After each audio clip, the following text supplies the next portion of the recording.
Hello and welcome to this video. I'm going to take you through some of the terminologies that are used in pharmacology. So the first terminology is a drug.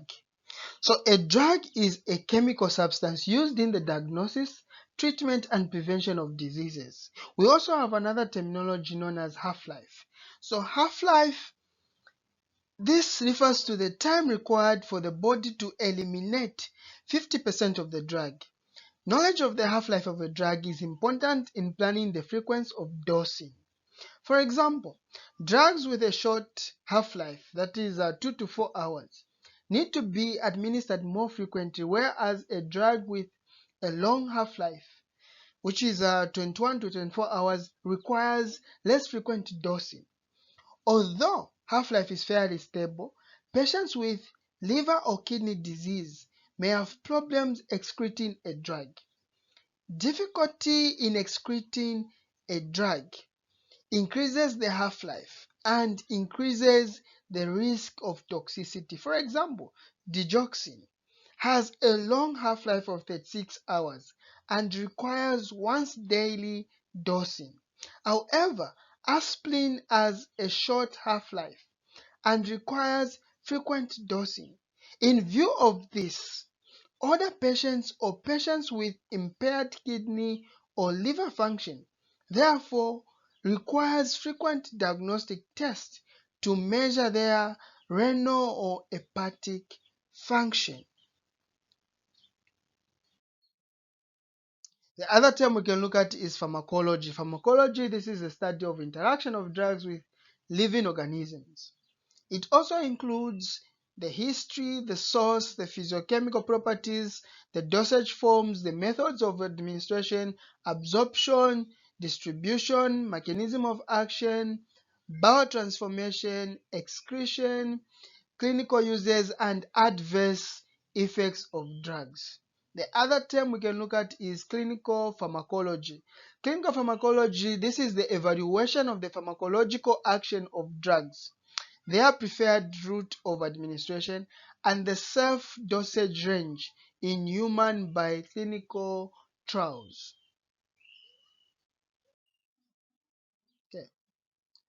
Drugs is another term that we can look at. So drugs, these are simply chemicals that alter the functions of living organisms. Drugs are generally given for the management, prevention, control, or cure of diseases. Then pharmacy is another term that we can look at. So this is the science of identification, selection, preservation, standardization, compounding, and dispensing of medical substances.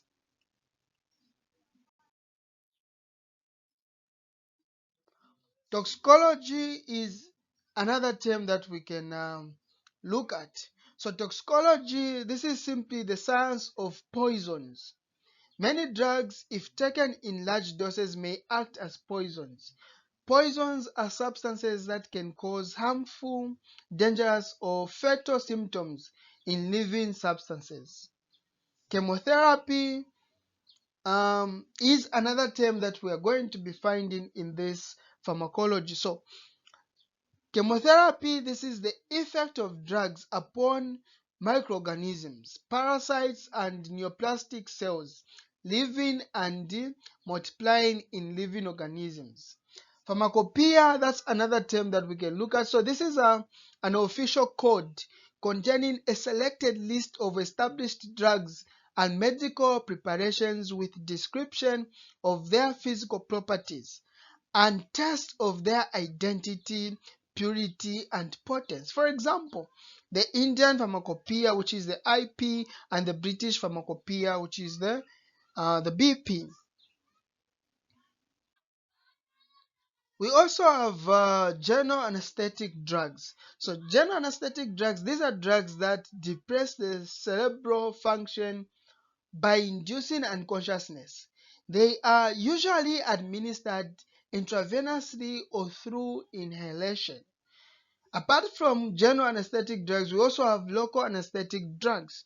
So local anesthetic drugs, these are medicines that block the impulses of sensory nerve fibers, thereby producing instant relief of pain in the area of administration. They do not interfere with consciousness. They are usually administered through the intradermal or subcutaneous route. The other term is intrathecal anesthetic drugs. These are local anesthetic drugs which are injected into the spinal column, usually at the lumbar region of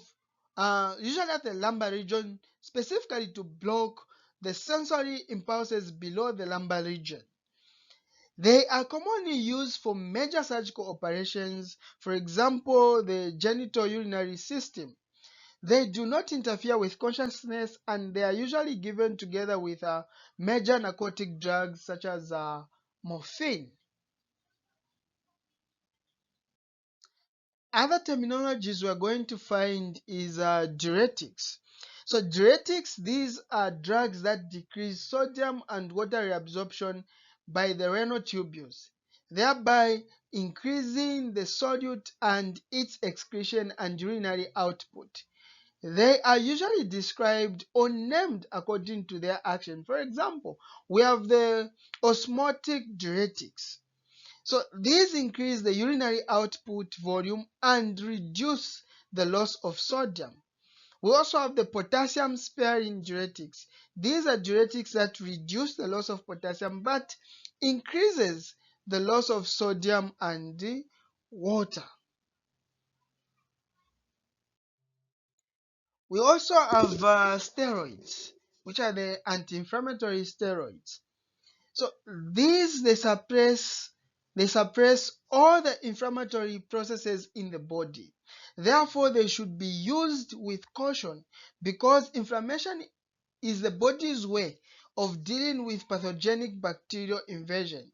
If the inflammatory process is suppressed, the bacteria will spread to all parts of the body as glucocorticosteroids are capable of stimulating the production of sugar from proteins in the body, thereby reducing the sensitivity to insulin. As the immunocorticosteroids, they cause retention of sodium and water, leading to edema and development of hypertension. The other terminology that we can look at is tranquilizers. So these are drugs that calm patients who present with hyperactivity, excitement, or confusion. There are two main types of tranquilizers. We have the minor tranquilizers and the major tranquilizers. The minor tranquilizers, these they have a relaxing and tranquilizing effect on patients with anxiety, tension, and fears. The major tranquilizers, these are used in patients who present with severe symptoms of anxiety, tension, and especially where there is a state of confusion. Okay? Other terms we are going to meet in pharmacology is antidepressants.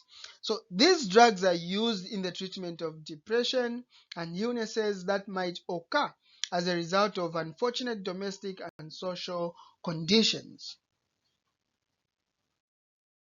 The other terms we're going to look at emetics and antiemetics.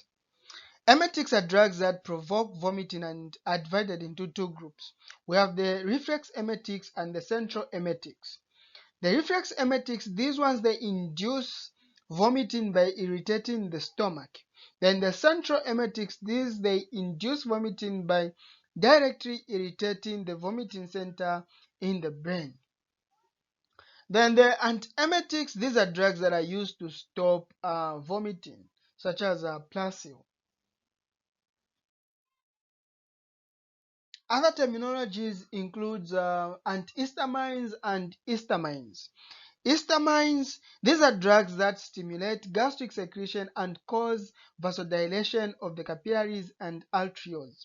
Then the antihistamines, these are drugs that antagonize the action of histamines, and most of them have some antiemetic effects. So most of the or some of the antiemetics, they cause drowsiness. The other terms we have laxatives, purgatives, and the apparents. So these are drugs which loosen the stools, while others increase the peristaltic movement of bowels, thereby promoting bowel evacuation. These are commonly abused drugs and are classified into three groups. We have the bulky purgatives, the emollient purgatives, and the irritant purgatives. The bulky purgatives, these include the high residue foodstuffs, for example, mangoes.